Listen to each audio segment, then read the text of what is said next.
Have you ever gotten a big raise? You feel that incredible rush, right? That sense of relief, thinking, finally, I can relax a little.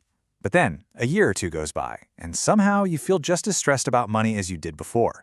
You're definitely earning more, but you sure don't feel richer.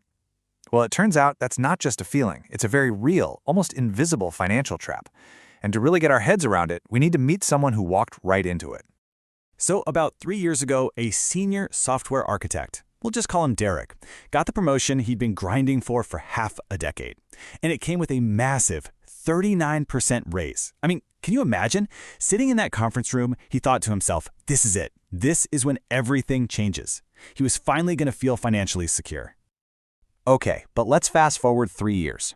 Derek's income is now up a staggering 53%. He's making $141,000.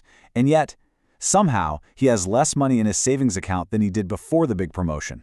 And his stress, his anxiety about money is actually higher than it was before. I mean, how is that even possible? This is the big paradox we're going to unpack. Derek's situation, it's what we can call the promotion paradox.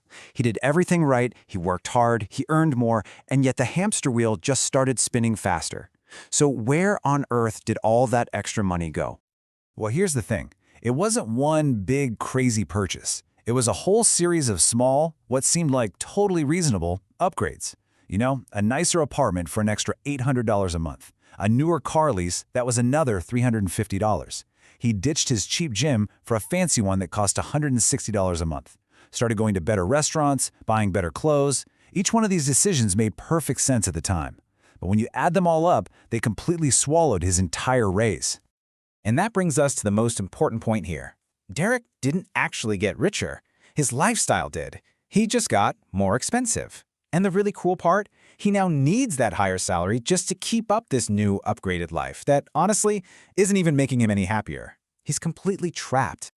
Now, Derek's story isn't some rare exception. No way. It is a textbook example of a universal principle, something known as the lifestyle inflation trap.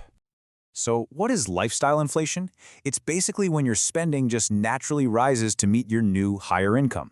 It's that collection of all those little, hey, I deserve this, upgrades that slowly and almost silently stop you from ever building any real wealth or getting any closer to financial freedom. Now, what's so fascinating about this is the psychological trick our own brains play on us. See, we think about our income in these big, impressive annual numbers, like Derek's $36,000 raise. But we make our spending decisions based on these small, totally manageable-sounding monthly numbers, like an $800 apartment upgrade. It's this complete mismatch that lets lifestyle inflation sneak up on us without us ever noticing. So, how do you fight something that you can't even see? Well, you have to make it visible. And we're going to do that with a really powerful new way of thinking. We're not going to measure these upgrades in dollars anymore. We're going to measure them in the one resource that truly matters, your life hours. Let's go back to Derek's single biggest upgrade, that new apartment. It costs an extra $800 every single month. Seems pretty straightforward, right? But what does that number actually mean? Well, to figure that out, we need to know what his time is actually worth. So after all the federal taxes, state taxes, and payroll taxes are taken out, Derek's real take-home hourly wage is about $42. This, right here, is the number that really matters. Okay, so with those two numbers on the table, $800 a month in cost and $42 an hour in real take-home pay, we can finally ask the real question. What is the true cost of that apartment, measured in Derek's actual life? The answer is just shocking.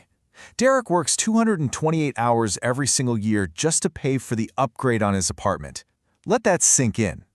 That's almost 6 full 40-hour work weeks. 6 weeks of his life every year are dedicated not to building freedom, not to building wealth, but just to having a slightly nicer place to live. And this brings us to our big idea, the lifestyle inflation hourly rate.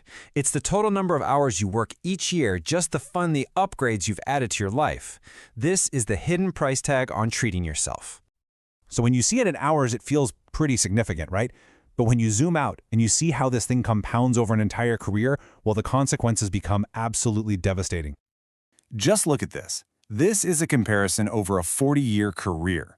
Someone who actively resists lifestyle inflation, who saves and invests their raises instead, could end up with around $3.8 million. But the person who lets their lifestyle grow right alongside their income, which is the path most people take, they end up with just $900,000. That is a difference of $2.9 million. This isn't just a number on a screen. It is the true long-term cost of all those small upgrades. It's the price of financial independence. It's the price of having the option to retire early, the price of real security. And here is the psychological kicker, the real punchline to this whole thing. These expensive upgrades don't even make us happier in the long run. There's a concept for this. It's called hedonic adaptation. The thrill of Derek's new apartment, it probably lasted, 3 months? And after that, it just became normal. The pleasure was temporary, but the 228-hour annual cost is permanent. Okay, I know that was the bad news, but here's the good news. Once you can see this trap, you can absolutely escape it. This is all about reclaiming your life, not just your money.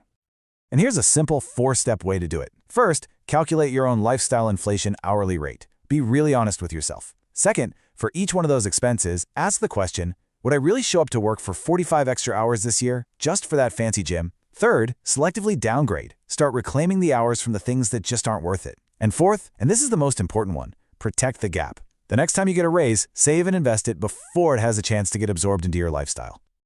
Look, the goal here is not to live a life of misery. It's not about depriving yourself. It's about being intentional.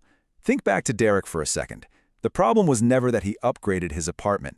The problem was that he did it automatically, without ever stopping to understand the true exchange rate. It's about making conscious choices about what is truly worth your life energy. Which brings us to the final and most important question you should be asking yourself. After seeing how those small monthly payments actually translate into weeks or even months of your working life, are you consciously earning the lifestyle you want, or are you unconsciously trading your life for one you've just gotten used to? Once you calculate the hours, you can finally decide.